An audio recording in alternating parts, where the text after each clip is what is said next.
Aí a gente queria ter um filho. Então, Imagino também que a sua vontade de amadurecer era para escapar de muita coisa que da infância não tinha sido das melhores. E a minha mãe me batia até no rosto. Imagina eu aos 15 anos apanhando no rosto, sabe? Era uma forma de fuga. O casamento foi uma fuga. E aí eu me casei achando assim, bom, agora eu vou ter minha casa, vou ter minha família, né? Vou ter o meu filho, vai ser para sempre. Só que quando eu me casei, eu era uma criança. Então eu morava com a minha sogra e foi maravilhoso. Aos 21 anos, quando a gente foi morar sozinho, eu e ele, a gente comprou um apartamento, eu me vi uma criança cuidando de outra criança, mimada, porque minha sogra me mimava, eu não sabia cuidar da casa. Então eu brigava por causa de um copo de água na pia, uma toalha em cima da cama, sabe? Então nosso casamento virou um inferno, porque eu não sabia ser uma boa esposa, eu não sabia. Difícil, você era uma criança. Eu era uma criança. E aí, aos 21 anos, só que ali, Rafa, a ambição cresceu dentro de mim. Porque eu comecei a ver as pessoas... Sabe quando você começa a ver o mundo? Pô, a pessoa tem carro. Eu quero ter um carro, sabe? Eu quero me vestir bem. Você começa a ver que existem pessoas que crescem financeiramente. Então, eu era coordenadora de RH de uma empresa de marketing promocional em Porto Alegre. Eu comecei como demonstradora no supermercado. E como eu sempre fui muito comunicativa e feliz, assim, sabe? A empresa que eu trabalhava me contratou como recepcionista, depois auxiliar do RH e depois coordenação do RH, mesmo sem faculdade. E aí eu dava o meu melhor, sabe? A primeira a entrar, a última a sair, sempre fiz direitinho o meu trabalho e sempre cresci assim. Aí com 21 anos, meu casamento acabou e aí eu me vi cheia de conta para pagar.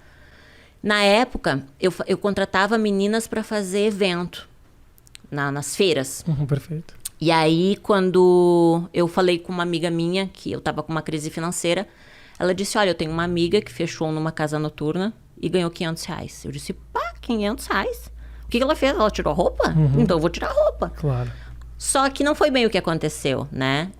Eu entrei...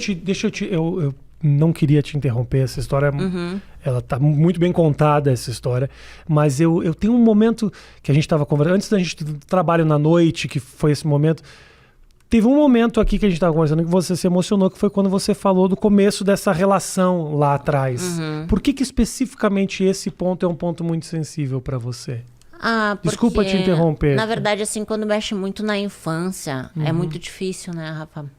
Porque eu acho que tantos problemas no nosso futuro são evitados quando você tem uma base, entende?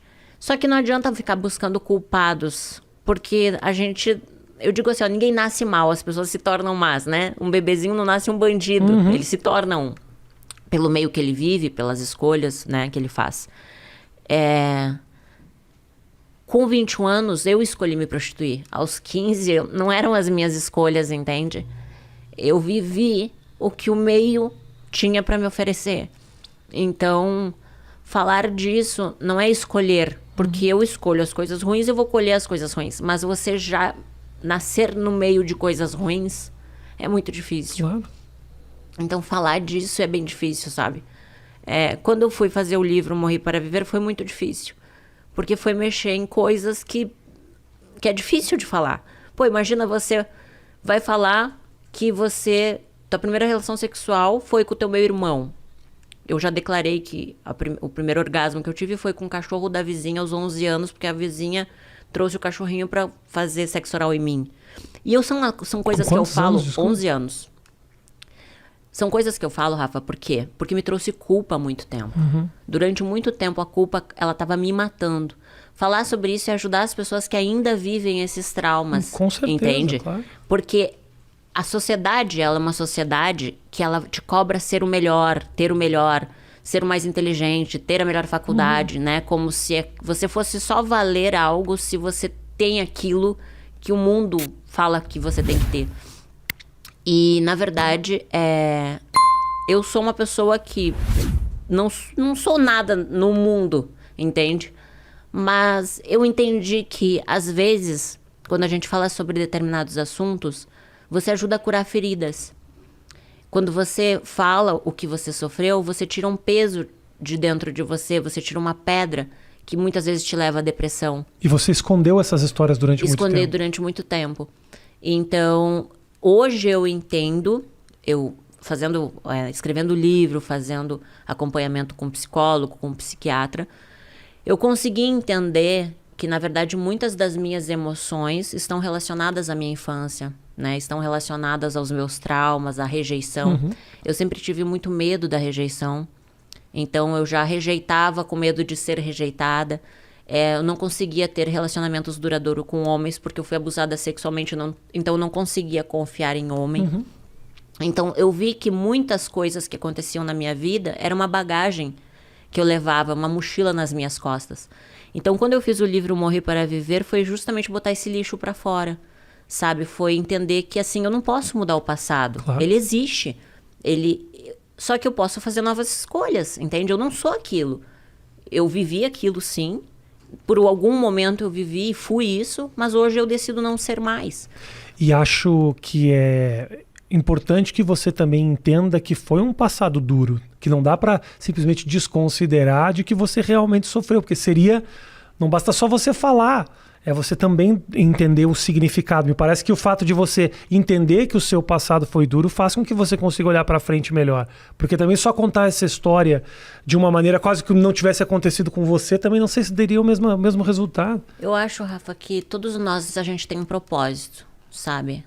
No mundo, sabe? Eu acho que Deus é vivo, que Deus existe. E Ele dá essa oportunidade pra gente, assim, de aprender. Eu acho que tudo que a gente sofre, a gente aprende. E hoje, olhando tudo que eu passei, eu vejo que mesmo a dor ensinou. Talvez se eu não tivesse passado por tudo que eu passei, eu não seria a pessoa que eu sou hoje, entende? Eu não teria os valores que eu tenho hoje. Eu precisei sofrer, eu precisei passar por tudo isso.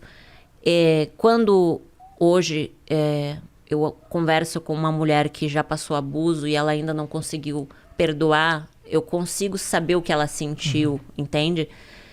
Não é fácil perdoar. É muito difícil. Você tem a sede de vingança, eu costumo falar que quando a gente tá com mágoa, a gente tá tomando veneno esperando que a pessoa morra. Então você tá criando vários tipos de doenças, tanto psicológicas quanto físicas, por alimentar esse sentimento ruim. Todo pensamento negativo torna com que o teu corpo crie uma reação e aquilo vai fazer mal pro teu corpo, pra tua mente, pra tua vida trava. E você só você pode fazer as escolhas, entende, Rafa?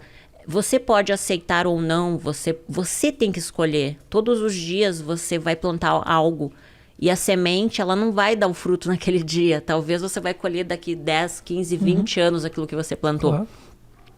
Então, a gente tem que ter autorresponsabilidade também. E aprender a se perdoar. Porque a gente não é obrigado a saber se vai dar certo ou não. A gente vai ter que passar por aquilo. Às vezes a gente acerta e às vezes a gente erra. Então, a vida é um privilégio. Sim.